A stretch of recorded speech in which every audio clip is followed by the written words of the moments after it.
it's Mo.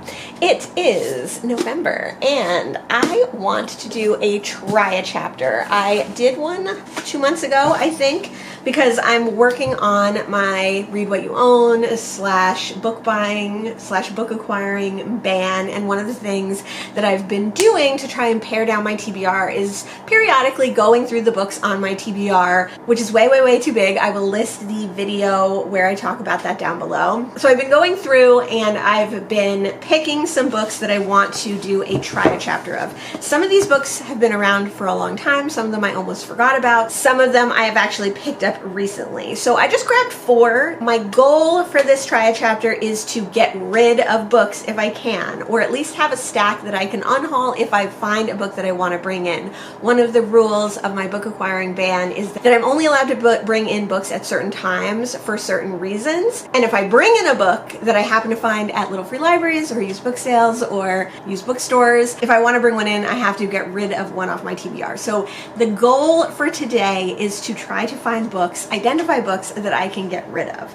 I picked 4 books randomly off my try a chapter shelf, and I have The Immortalist by Chloe Benjamin, Miss Iceland by Adore Eva Olafsdottir. This is actually a very recent book that I got, and it is a translated work. It's translated from Icelandic by Brian Fitzgibbon. This is one that I didn't have on my want to read, but I had seen around. But when I picked it up, I was like, do I really need this? Do I really want to read this? I have Aisha at Last by Uzma Halaluddin, and I don't think this one is translated. No, this one is originally written in English. And I have A Sourdough by Robin Sloan. I don't know what most of these books are about. This one, I think, is about sourdough. It might have magical realism, it might not. Oh god, it's dusty. This one is just, I believe, straight women's fiction. It's not YA, but I don't know, this cover is giving YA. It's quite long as well, which is one of the reasons that I put it on my try a chapter. It is 346 pages, not the worst. Oh, I didn't know that Robin Sloan wrote Mr. Parumba's. Oh, Robin Sloan is a man. I thought this was a female author. I thought this was a woman author, but it's not. So this is by the same author as Mr. Parumba's 24-Hour Bookshop, which I also have. So that's interesting. All right. Miss Iceland is the one that I'm kind of hoping I will like because it's a translated work and it is quite short. Oh my god, and the font is huge. It's under 240 pages. And then The Immortalist, I think, has magical realism in it. And this one I picked up at a little free library, mostly because the cover is so pretty. This one is super long. It is 343 pages, so not that long. These two are by far the longest. I don't know what I'm hoping. I'm hoping to be able to get rid of some of these books. So let's go ahead and try the first chapter or so of all 4 of these, and then I will come back to you.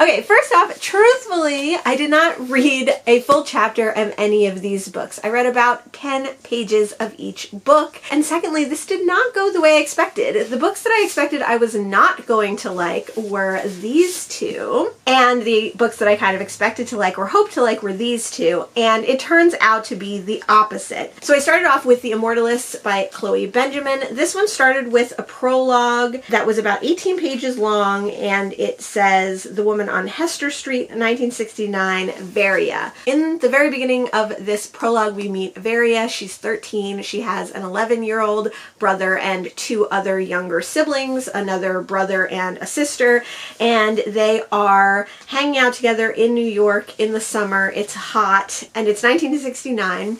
When her younger brother hears about a witch living nearby, someone who can tell the future, someone who can tell you when they die, and he becomes obsessed with going and finding her and finding out when he's going to die.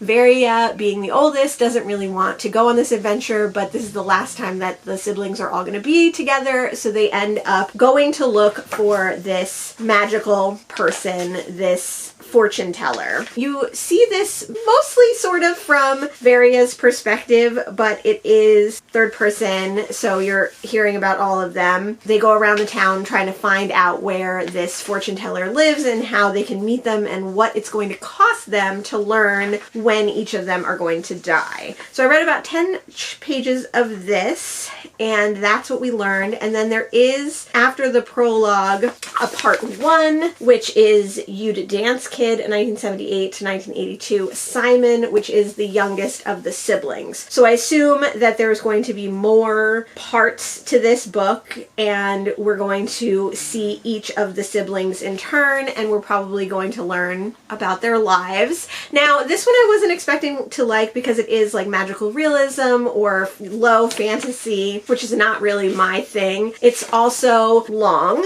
but this was intriguing. It wasn't intriguing enough for me to want to read all 18 pages of kids, but knowing that we're going to see them when they're grown up made me more intrigued about that. I think I'm going to keep. I think most likely if I was going to read this anytime soon, I would read it on audio.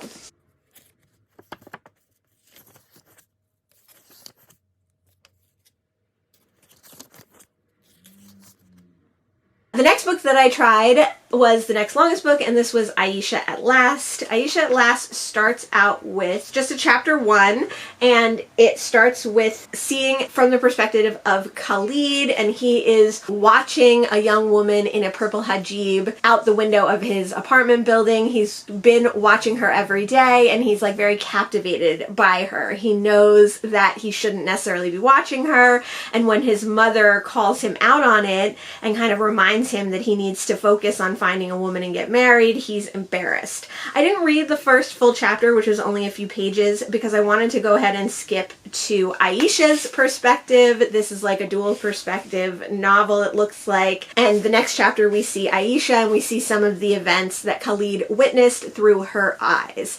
Now, this one I know is women's fiction, and I didn't think I was going to love, but I was hoping I would like it because I would love to read from a diverse author. Charlotte Luden is from Canada. I'm not sure what her heritage is.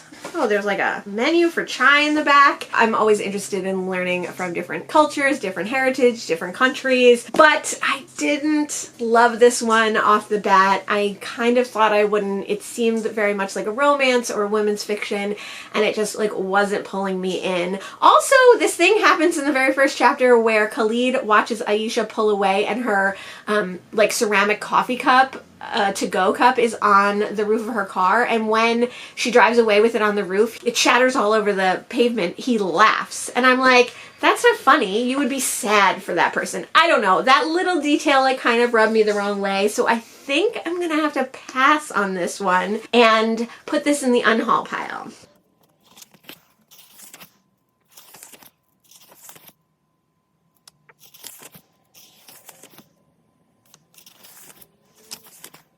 The next book that I tried was Miss Iceland.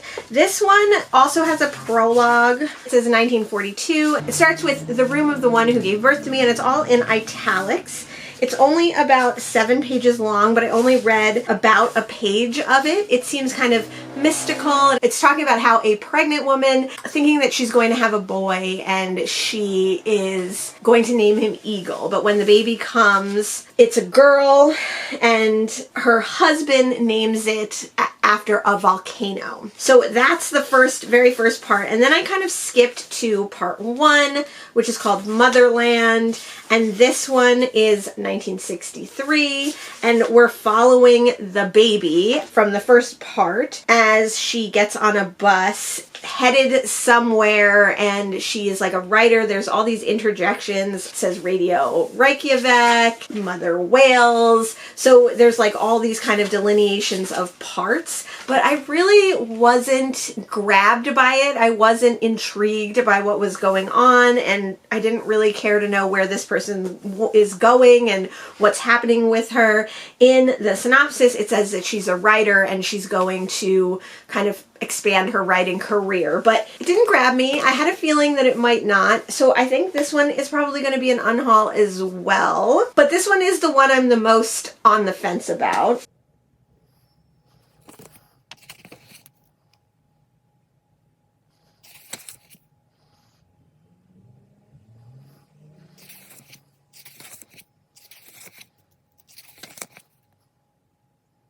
The last book that I read a little bit of was Sourdough by Robin Sloan, and this one was interesting. It has a map in the beginning. This one definitely sucked me in the most as far as writing style. Like, The Immortalists was a little flowery. I didn't jive with Miss Iceland, and Aisha at Last was very plain and modern, and I didn't really like it, but Robin Sloan's writing kind of drew me in. The very beginning of this story says number one eater, and it's a woman in her apartment. She's thinking about what she's going to eat, and it's interesting right off the bat because it says that if she doesn't find something to eat in her apartment, she's going to have to eat nutritional gel again. She discovers on her door the menu for a new takeout place, and she decides to give it a try. Then we kind of go back in time and hear about how her father worked for car companies and was an engineer, and how she followed in his footsteps, and how she was recruited soon after college to work for a engineer, like, technical arm company. So she leaves the new house that she just got in Michigan after she graduated and heads to San Francisco. And then we kind of see back to the present where she's learning more about this takeout place that she's become enamored of, and she's eaten at almost every day since the first day that she tried it. So a lot of interesting things going on. I like the writing style. This is the one that I thought I was definitely gonna unhaul, and I think this is the one that I'm actually most interested in. So I am going to keep Sourdough. I am going to keep The Immortalists for now. I am going to officially unhaul Aisha Ever After, and I think I am going to officially unhaul Miss Iceland as well. I might do a little more research into this one and just see if I want to keep it on my shelves because it is a translated work. Not what I expected, not what I was hoping for, but that was my try a chapter today. Let me know if you've read any of the books that I mentioned here. I would love to know if you agree with my unhaul, if you think I would like any of these books, if you really enjoyed any of these books. Let me know in the comments below. Thanks so much for joining me today, and I'll see you in the next one. Bye!